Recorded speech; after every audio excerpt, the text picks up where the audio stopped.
जय श्री राधे। पूज्य श्री सद्गुरुदेव भगवान के चरणों में प्रणाम। साधक ने कहा, पाखंडी गुरुओं और शोषण से कैसे बचें। संत भगवान कहते हैं, शास्त्रों में गुरु को सामान्य मनुष्य नहीं बल्कि साक्षात परब्रह्म का स्वरूप माना गया है। यह भाव केवल एक कल्पना नहीं बल्कि एक गहरा आध्यात्मिक सत्य है जो निम्नलिखित श्लोकों में स्पष्ट होता है।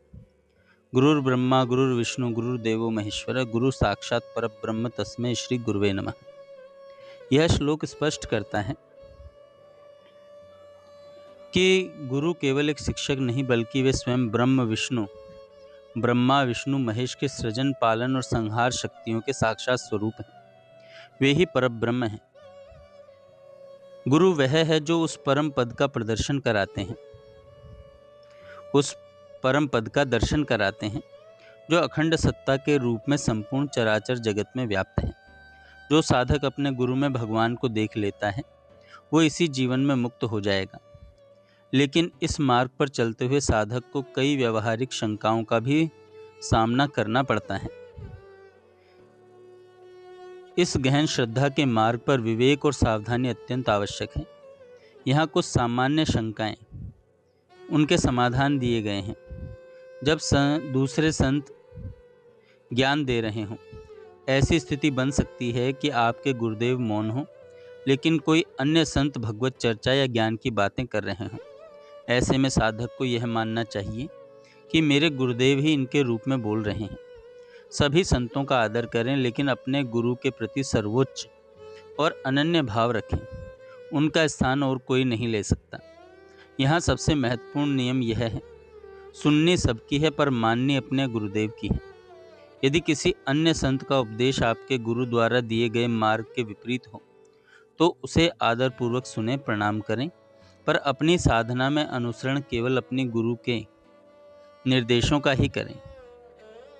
गुरु के प्रति पूर्ण समर्पण, तन मन प्राण सब कुछ समर्पित कर देना चाहिए कि भावना का कुछ लोग शोषण कर सकते हैं।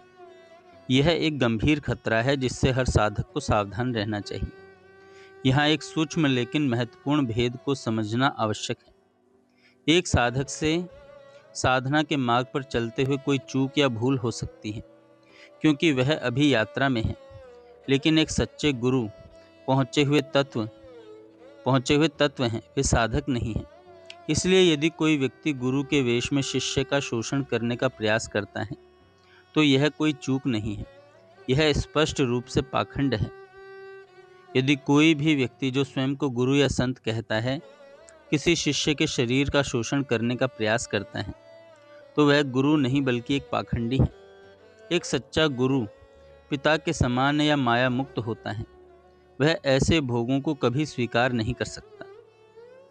ऐसी स्थिति में क्या करें? तुरंत दूरी बनाएं, निंदा और अपमान न करें, मंत्र जाप जारी रखें और चौथा, आंतरिक आश्रय बनाए रखें। तुरंत दूरी बनाएं। जैसे ही आपको पहली बार किसी अनुचित शास्त्र विरुद्ध व्यवहार का संकेत मिले तुरंत उनसे भौतिक दूरी बना लें। प्रतीक्षा न करें। दूसरा, निंदा और अपमान न करें। उस व्यक्ति की निंदा या अपमान करने से बचें क्योंकि ऐसा करने से आपका अपना आध्यात्मिक पतन होता है। तीसरा, मंत्र जाप जारी रखें। यदि उन्होंने कोई नाम या मंत्र दिया है तो उसका जाप जारी रखें। चौथा, आंतरिक आश्रय बनाए रखें। गुरु तत्व पर अपनी आंतरिक आस्था बनाए रखें लेकिन उस व्यक्ति से बाहरी संपर्क पूरी तरह से समाप्त कर दें। इस प्रकार का शोषण साधक को भीतर से तोड़ देता है। उसकी श्रद्धा, उत्साह और पवित्रता इतनी नकारात्मक हो जाती है कि वह गहरे आत्मसंदेह में डूब जाता है। कहीं मैं गलत तो नहीं हूँ, मैं किससे पूछूं कि क्या सही है।